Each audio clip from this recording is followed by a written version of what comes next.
Just when we think that things cannot get any worse in South Africa, there is apparently a group of Pakistans who prevent South Africans from operating tech shops. A lady went on to Newsroom Africa to explain the details that led up to, a threat basically. So apparently she was approached by a group of Pakistan men after opening a supermarket, and then they approached her and told her that you cannot open a supermarket here. You can open whatever shop you want to open as long as it's not a supermarket. So it seems like we might have a case of the tech shop mafia in South Africa. In most cases, this is what would happen with crime based operations, mainly drugs and other sorts of things. We know that with drugs you cannot sell on another turf. You cannot open a certain business without getting approval from certain people. So hence I'm saying it's a tech shop mafia, because it seems like South Africans are not allowed to open tech shops in their own homes without getting permission from a group of Pakistans. So I'm gonna show you guys the clip and then we can just comment on it as we speak. Months ago, we decided we want to open a shop. So we started to get everything done and ready for it. Then the Pakistanis, they said by requesting us, I'm not sure if you can say requesting, because they were forcing us to tell us that we cannot open a grocery store. We should open any other stores, but not a grocery store. Yeah. So firstly, where does the audacity come? Like, where do you get the audacity and the entitlement to tell a person that they cannot open a tech shop? Who gave you the deciding rights to decide who can open a tech shop in South Africa or not? I think maybe this is, caused by the fact that, we have a lot of Pakistans that run a lot of tech shop. Maybe they might think that since they have, been running tech shops for a long time, then they are the ones who have to decide who opens a tech shop or not. My only concern is this: at the end of the day, we know that the government will not try to get involved. They should be getting involved at this point, because this is practically a crime.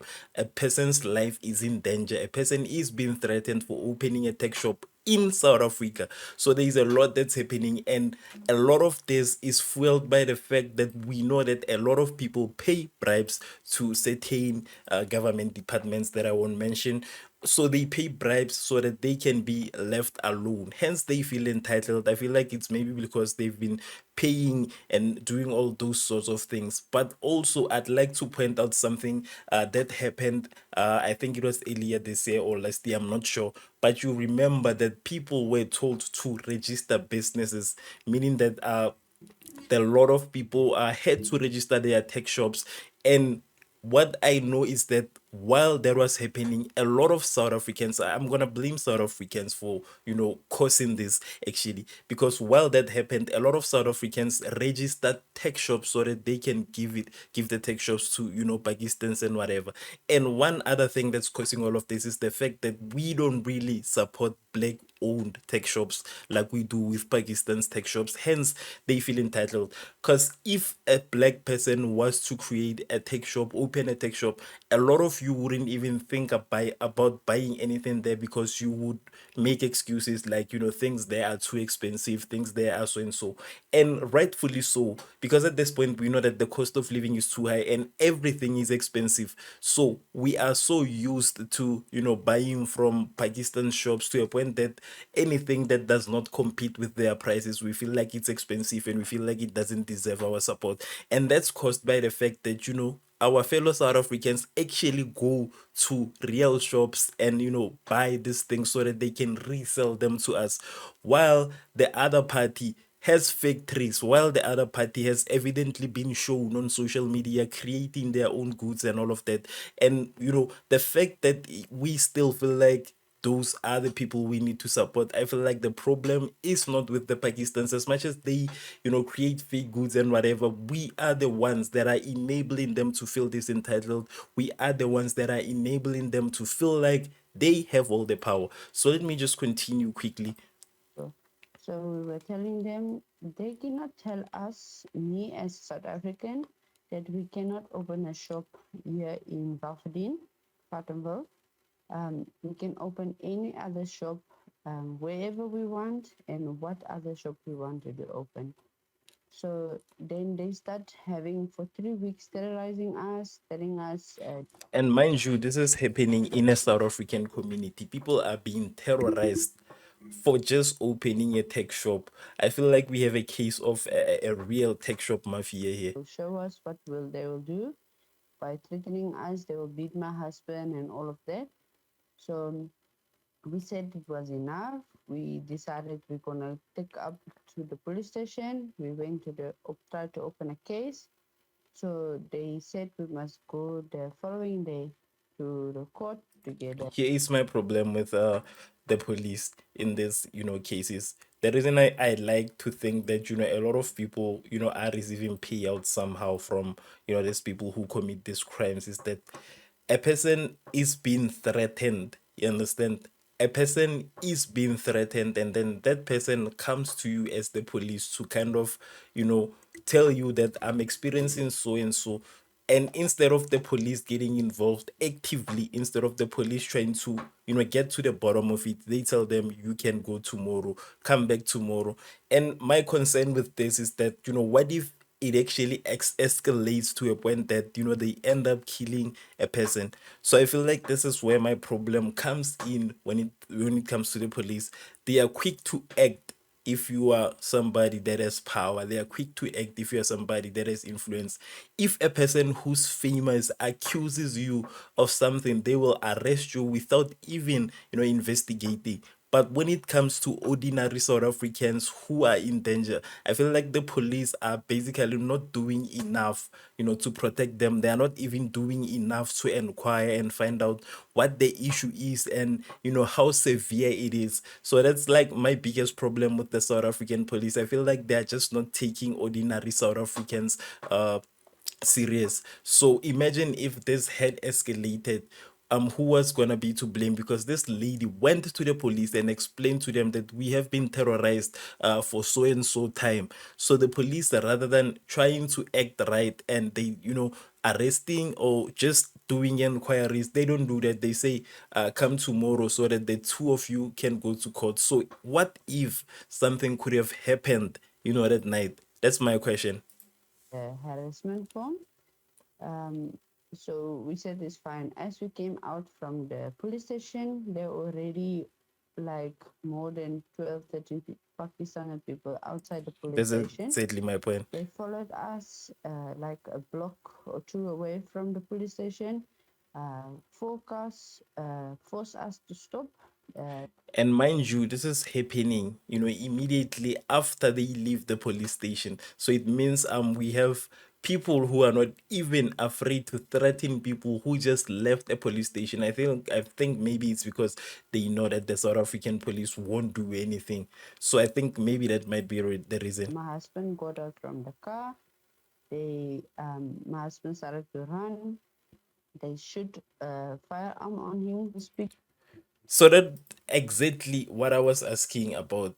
What if this could escalate and it ends up, somebody ends up dying? Who are we gonna blame in this regard? Because they went to the police. The police are supposed to be, they are supposed to protect us in short. So a lady went to the police to try and explain that we are being terrorized, and the police decides not to do anything. Immediately after they leave the police station, they are chased with guns immediately after they leave the police station. They didn't even bother to wait for them, to go back home or anything. They attack them immediately once they leave the police station.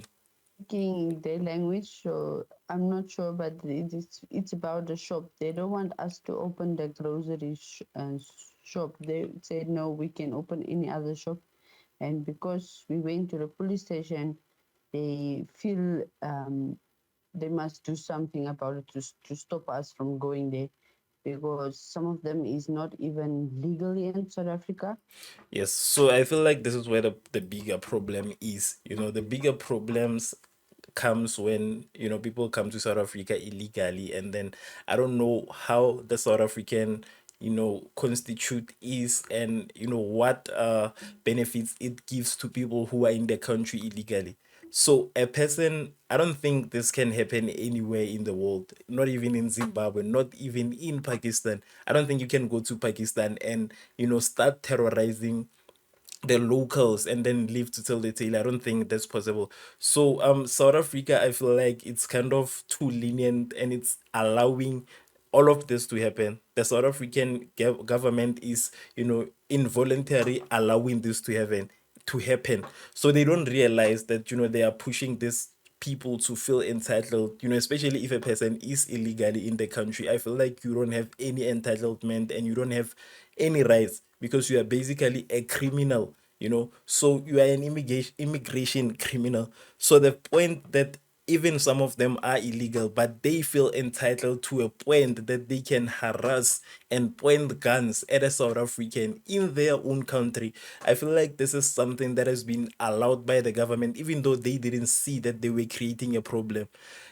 This should have been treated, as serious as any other crime is being treated in South Africa, because illegal immigration is a big problem.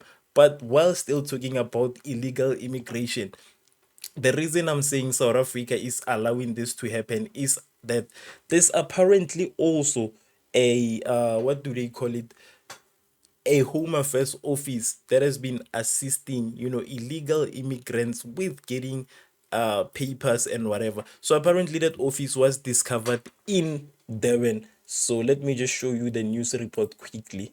Home Affairs Office allegedly used to marry off South Africans to undocumented foreign nationals has been discovered in Durban. Unbelievable. Police conducted a raid at a block of flats in Greyville and arrested 3 suspects. They say the suspects would get hold of identity documents of South African women and marry them off to strangers. This would then So now I know this is this is very controversial. The fact that there is a home affairs office that's strictly focused on marrying South African women to strangers, strangers who are in the country illegally.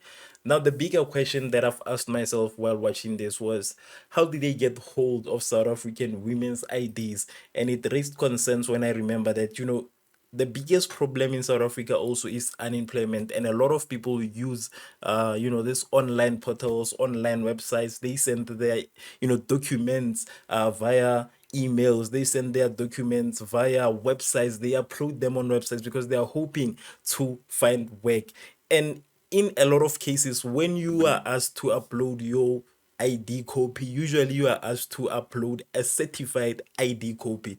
Now, the dangers of uploading a certified ID copy is that it can be used for whatever because it is certified by the police or for whatever commissioner did or whoever commissioner did. So I feel like a lot of these online platforms, because a lot of people do not take the time to research whether if a job is legit, if a job listing is legit, if the website is legit. I've seen a lot of people comment on things that are clearly scams online.